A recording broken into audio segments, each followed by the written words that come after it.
Hello viewers, আসসালামু আলাইকুম। ইফতারিতে আমাদের পেঁয়াজু লাগবেই। আর সারাদিন রোজা রেখে ডাল বেটে পেঁয়াজু বানানো অনেকটা ঝামেলার মনে হয়। তাদের জন্যই আমার আজকের রেসিপি আজকে করে দেখাবো আস্ত ডালের পেঁয়াজু, কোনো রকম বাটা বা ব্লেন্ড করা ঝামেলা ছাড়াই। কথা না বলে চলুন জেনে কী করে আস্ত ডাল দিয়ে মচমচে পেঁয়াজু বানাবো সেই প্রস্তুত প্রণালী।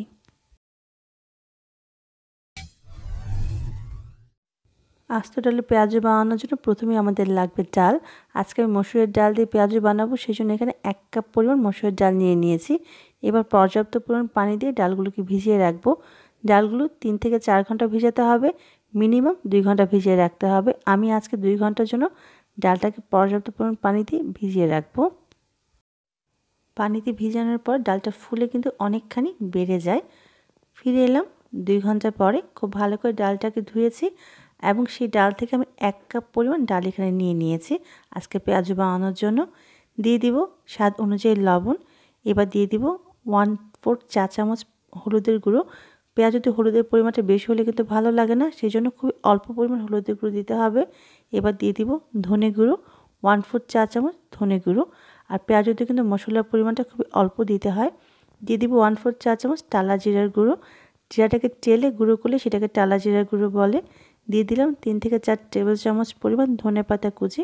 এবার দিয়ে দেবো কাঁচামরিচ কুচি। আমি এখানে 1 টেবিল চামচ পরিমাণ দিচ্ছি, আপনি চাল বেশি খেলে মরিচের পরিমাণটা বাড়িয়ে দিতে পারেন। এবার দিয়ে দেবো পেঁয়াজ। পেঁয়াজের পরিমাণটা একটু বেশি দিতে হয় যেহেতু পেঁয়াজও। আমি এখানে মিহি কুচি করে 1 কাপ পরিমাণ পেঁয়াজের কুচি দিয়ে দিলাম। এবার দিয়ে দিচ্ছি 1/2 কাপ পরিমাণ বেসন।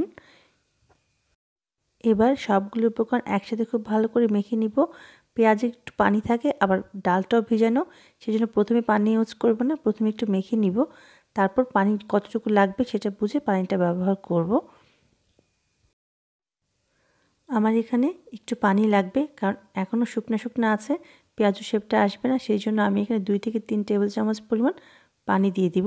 খুব বেশি পানি ব্যবহার করবেন না, অল্প অল্প করে দিবেন আর মেখে নেবেন। যতক্ষণ পেঁয়াজুর শেপটা না আসবে ঠিক ততক্ষণ পর্যন্ত সামান্য একটু করে পানি দিবেন। দেখুন এটা কনসিস্টেন্সিটা ঠিক এরকম হয়েছে। এখন হাতে নিয়ে দেখব পেঁয়াজুর শেপটা আসে কিনা। যতক্ষণ পেঁয়াজুর শেপটা না আসে ঠিক এরকম, ঠিক ততক্ষণ পর্যন্ত পানি আর সামান্য একটু বেসন দিয়ে মেখে নিতে হবে ডালগুলোকে। এবার আমি পেঁয়াজগুলোকে ভাজবো, সেই জন্য পর্যাপ্ত পরিমাণ তেল দিয়ে দিয়েছি একটা প্যানের মাঝে। যখন তেলটা অনেক গরম হবে তখন পেঁয়াজগুলো দিতে হবে। অনেকেই বলে পেঁয়াজু ভাজার পর ভিতরটা তেলে চুপচুপা হয়ে যায়, তাদের জন্য বলছি তেলটা যখন অনেক গরম হবে তখন পেঁয়াজগুলো দিতে হবে। তারপর চুলা আঁচটা মিডিয়াম করে পেঁয়াজগুলোকে ভাজতে হবে। আর পেঁয়াজ ঘন ঘন উল্টানো যাবে না।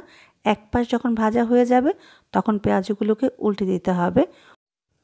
উল্টে পাল্টে যখন পেঁয়াজগুলো গোল্ডেন ব্রাউন কালার হবে তখন উঠিয়ে নিতে হবে। আর একটু সময় নিয়ে পেঁয়াজগুলোকে ভাজতে হবে। মিডিয়াম আঁচে 5 থেকে 6 মিনিট পেঁয়াজগুলোকে ভেজে নিলে পেঁয়াজগুলো মচমচা হয়ে যাবে। আমার পেঁয়াজগুলো ভাজা হয়ে গেছে। এবার আমি পেঁয়াজগুলোকে উঠিয়ে একটা কিচেন টিস্যুর উপরে নিয়ে নিব। এতে পেঁয়াজের কাছে এক্সট্রা তেলগুলো আছে ওগুলো শুষে নিয়ে যাবে। দেখলেন তো কত সহজে ঝামেলা ছাড়া তৈরি হয়ে গেল আস্ত ডালের মচমচে পেঁয়াজু। অবশ্যই এবার রমজানের ইফতারিতে বানাবেন আর আমার কমেন্ট বক্সে জানাবেন কেমন হলো। যদি আমার রেসিপিগুলো ভালো লাগে প্লিজ আমার চ্যানেলকে সাবস্ক্রাইব করে রাখবেন পরবর্তী রেসিপির জন্য। আর যারা সাবস্ক্রাইব করেছেন তাদের অসংখ্য ধন্যবাদ। দেখে নিশ্চয়ই বুঝতে পেরেছেন কতটা পারফেক্ট হয়েছে আমার আজকের আস্ত ডালের পেঁয়াজুগুলো। সবাই অনেক ভালো থাকবেন, আমার জন্য দোয়া করবেন। আবারও দেখা হবে। আল্লাহ হাফেজ।